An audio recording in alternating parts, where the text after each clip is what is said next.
of the top questions that we get asked is, what do I need to do to get my house ready to sell? So we are going to jump right into that today so that you can put in the work necessary to help you sell your home as fast as possible for top dollar. We've made a couple of these videos in the past, but it is a new market and it is new time. We are in July of 2024 and we have absolutely moved into a buyer's market here in Southwest Florida. It is critical that you put the time and the effort in to make your home show as best as possible in this new world. First thing you need to do, deep clean your home. Maybe you do it yourself, maybe you have someone come in, but that home needs to be sparkling clean. Look at your windows, your baseboards, the windowsills. You want everything to be in tip-top shape and condition, and you want to look at your screens if they've got bugs on them or dirt, all of this stuff. These are all items that buyers are going to notice. Remember, when they're walking through your home, they are looking through it with fresh eyes, and they are going to see things that you might not see with living in your home every day. As part of that cleaning, you might want to consider having your carpets cleaned or having your tiles steam cleaned. There are services that can do this, and it is worth it. If you've got grout that's looking a little tired and a little dirty, then it is absolutely worth. They come in with these industrial machines. It doesn't take that long. It's a pretty small investment to make your home look fabulous. Quick pro tip. If you've got carpets and they are in rough shape, have a discussion with your agent on what is the best thing to do. It is not always best to replace it. It really depends on your marketplace and your specific situation. Take the time to touch up paint.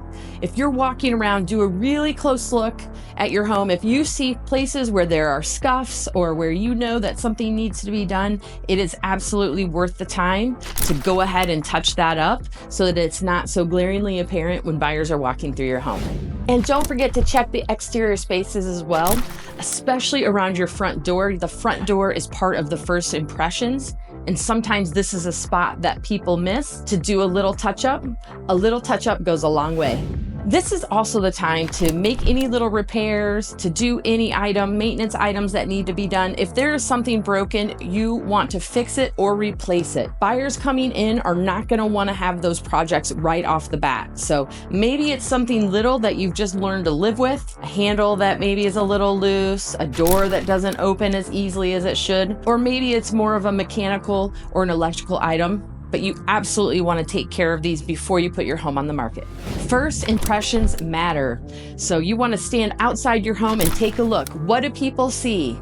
It is absolutely worth the time to weed, remove any dead plants, lay some fresh mulch, plant some fresh flowers. Keep stuff up while your home is on the market. As soon as it starts to die, get rid of it. That makes a bad first impression.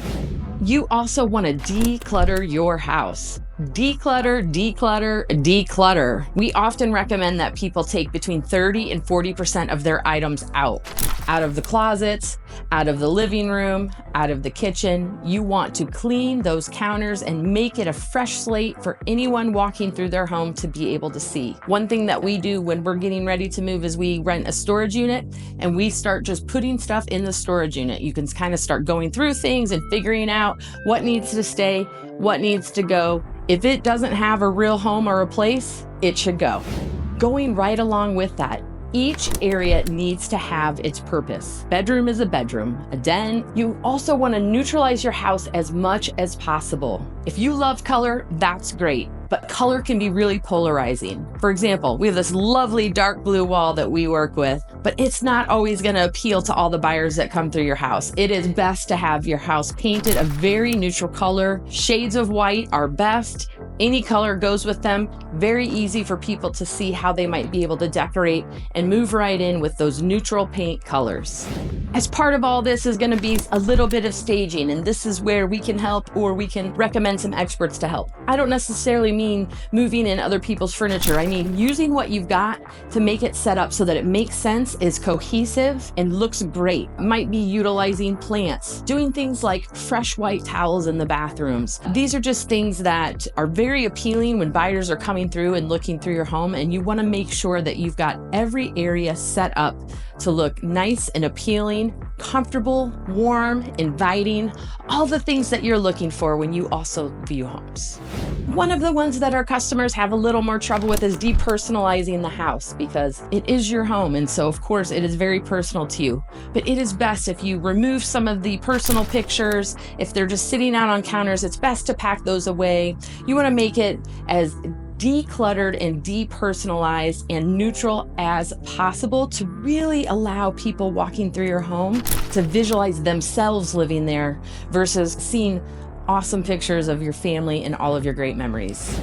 All right, so if you've got kids, this can be tough, but you really want to try to keep the toys and things to a minimum. So a couple tips here that we have found successful in the past. We've moved so many times. Every time we had a new baby, we moved. We've moved with toddlers, we moved with teenagers, but really work to pack away some of their things. So we know that most of our kids have an abundance of toys. So if you kind of pack some stuff, you can either store it in the garage for easy access, but then you have less that you have to worry about when you're ready to show the home. And then what you can do is you can rotate in and out. So after a couple weeks, maybe you pack away what you kept inside and you swap that with the stuff that you packed away, and it's almost like they have brand new toys. To have your best leg forward, you absolutely want to work with a realtor who does professional pictures and video as part of their business plan. This is the only thing we use. We use the same packages for all of our customers, and it is important because we know 90% of people first see your home online. So all these things that we're doing, all the preparation, all the decluttering, is so that your professional pictures done by someone who does that for a living show your home in the absolute best light, because we know 90% of people are first looking online, and we've got to make sure that we are capturing their interest right off the bat so that your home goes on a list as one they've got to see. Okay, you've done a ton of work already. We've cleaned, we've decluttered, we've fixed outstanding projects, we've depersonalized, we've neutralized. We're not there yet. Your professional pictures are done. Now it's time to actually go on the market. Now we're going to talk about a few tips to keep your house show ready. First, clean counters. We asked for this before the picture appointment as well, but take off all of the stuff on top of your kitchen counter, your bathroom counters. Clean and uncluttered is the look that we're going for. I know this can be challenging when you're living in the home while you're selling, but we're going to talk a little bit more about some things you can do to make this a little easier.